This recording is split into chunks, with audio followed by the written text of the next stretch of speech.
What's up YouTube? For today's project, we got these 2016 Chameleon Jordan 6s that I got off eBay for a super steal. I only paid 60 bucks, but they are destroyed. This is actually a beautiful shoe when it's not beat up. The Chameleon color shifting paint on the uppers is a beautiful touch, and same thing with the rubber outsoles. However, as is, they do need a lot of work. On the uppers, there's some deep scratches that we gotta fix, and the rubber outsoles have a lot of yellowing that we gotta get rid of. The hardest part about this restoration is to match the color shifting paint. We'll see how it goes. If you're not already, subscribe to our channel. I drop weekly content on Mondays doing restorations and customs. Let's get started with this cleaning.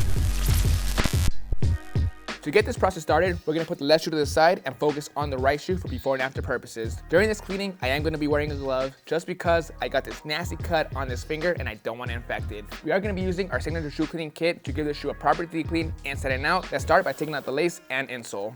Lace and insole is out. I am gonna be throwing away the insole. It's not original, no need to clean this. Next, let's put the shoe tree inside to help remove the creasing from the toe box and reshape it. We're gonna go to many rolls and use our air compressor to blow off all the surface dust and debris from the inside of the shoe. Just by doing that step, it's gonna make it look so much better. Plus, during the cleaning process, we don't wanna push the surface dust deeper into the materials. We'll be right back.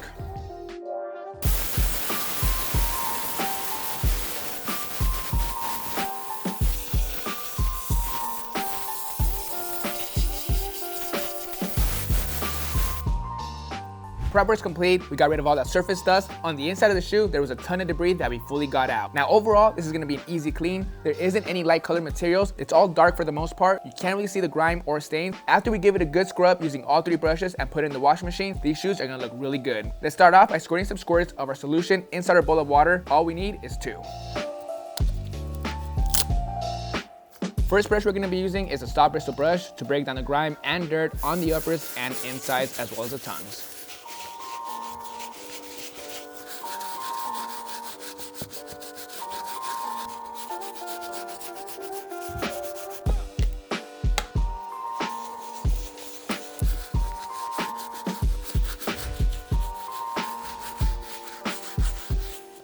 Good to go with the soft bristle brush. It did a great job cleaning the uppers and the insides. For the most part, the shoe is cleaned up, but I'm gonna go in with the medium bristle brush just to make sure there's no stains on the uppers. While we're at it, we're gonna take care of the midsoles, the rubber areas on the uppers as well.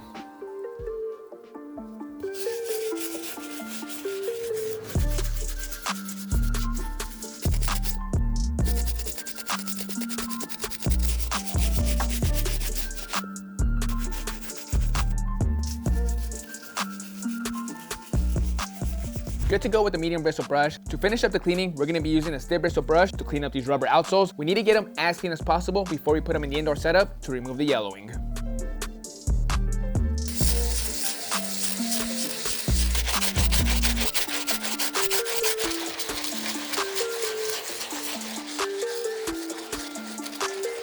Pre-treatment is fully complete. Soles look good, midsoles, uppers, and insides. To complete the cleaning, we're gonna put them in the washing machine. I wanna get this shoe clean as possible, fully disinfected. The washing machine will do that. So let's go ahead and put it inside the laundry bag with the detergent pods. For the lace, it's black, so I'm just gonna put it inside the shoe. The washing machine will take care of that for me as well.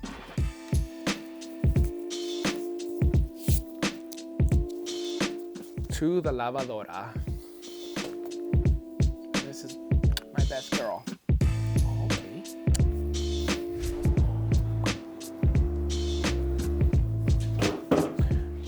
This part's easy. For the washing machine, you just need cold water with the regular cycle with a detergent pod.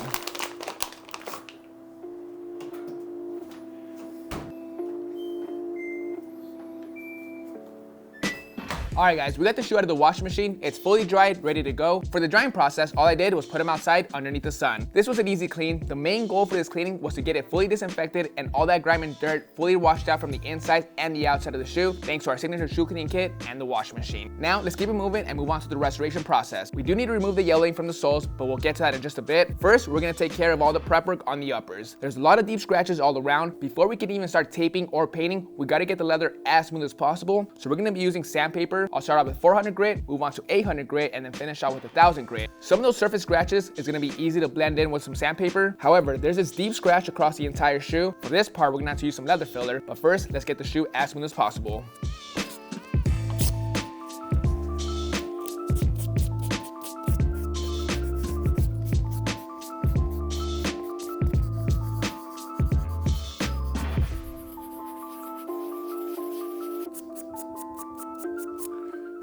all done with the sanding. This part took about an hour to get it nice and smooth. Before we can lay down some leather fillers to fill in this deep scratch, we're gonna be using some acetone and cotton ball to finish wiping off the factory finish all around the leather.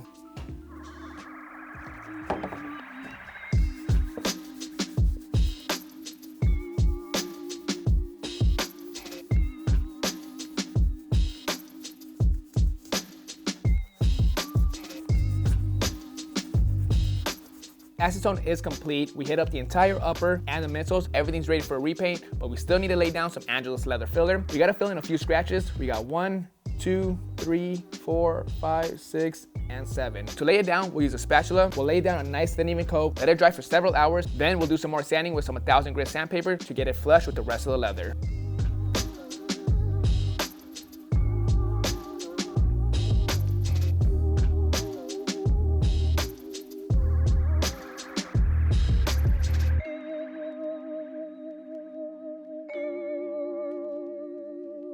Leather filler's been applied. I let it sit next to a fan for a couple hours. Now it's time to do some more sanding. Right now it's a little rough in certain areas. We want to get it as smooth as possible with some 800 grit sandpaper, and we'll finish it off with some 1000 grit. When it comes to the leather filler, I always let it dry for several hours before I start sanding. It's gotta adhere properly onto the leather. After that, I use 1000 grit sandpaper or 1200 grit sandpaper to get it flush and smooth with the rest of the leather. I do it in a circular motion or back and forth and let the sandpaper do all the work.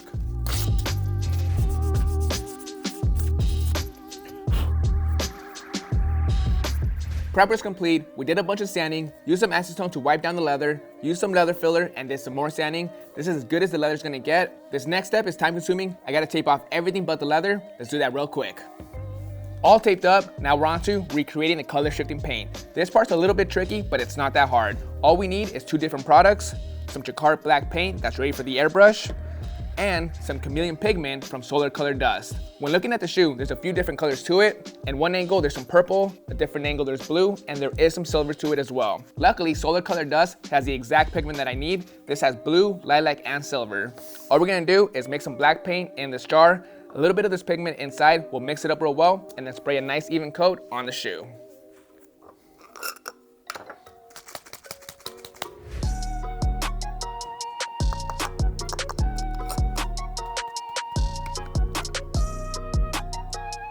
Quick change of plans, the black was way too dark, so I switched it to the navy blue to get more of that blue tone. I mixed it up real well, now let's apply it through the airbrush.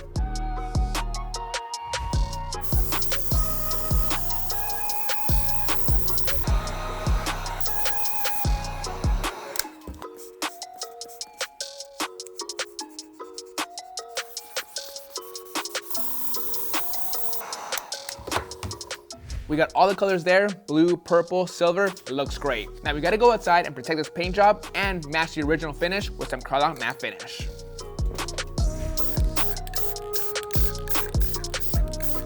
Uppers are fully complete, paint is down, matte finish is applied. Now let's take out the tape so we can move on to the midsoles.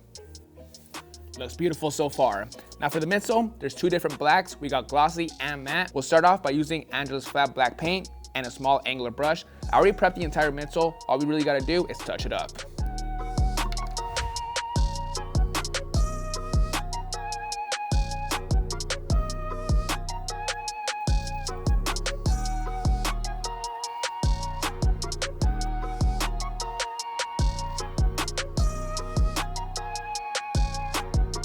Matte black is laid down. I went ahead and taped off everything so we could go outside and spray a matte finish to protect it and get that consistent matte black. When we come back, we'll move on to the glossy.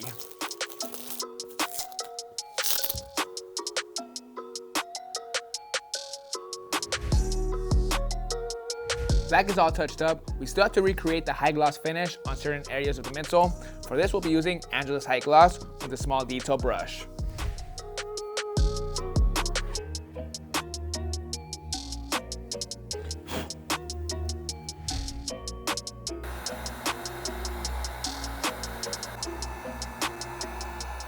Repaint process is complete, uppers and midsoles are taken care of. Now for this next part, it's super easy. We gotta get rid of the yellowing from the soles. I'm pretty sure this is surface yellowing, so it's gonna be really easy to remove. We're not gonna be using any Store Revive. We're simply gonna put it inside the Vick 2000 and let the UV rays do all the work. Let's put them inside now.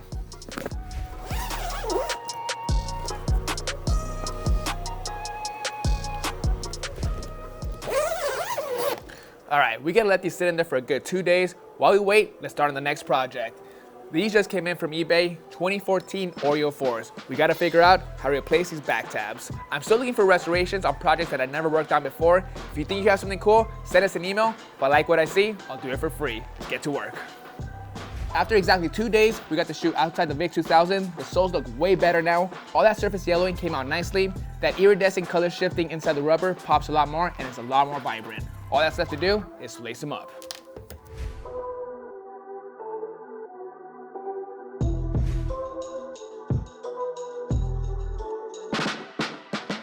Alright guys, that's going to bring us to an end on restoring these trash Chameleon Jordan 6s that we got from eBay back to life. Overall, this was a straight, simple process. I showed you guys that this shoe is 100% safe to put in the washing machine. We got it fully cleaned out and set it out using our products. After that, we did a midsole repaint, pretty straightforward, glossy black and matte black. We removed the yellowing using our Vick 2000. And lastly, I showed you guys how to properly do a repaint using color shifting iridescent tones. You can find all our products at RESHOEVN8R.com. I hope you guys enjoyed this video. This is Vick Almighty. I'll catch you guys next Monday. See you guys.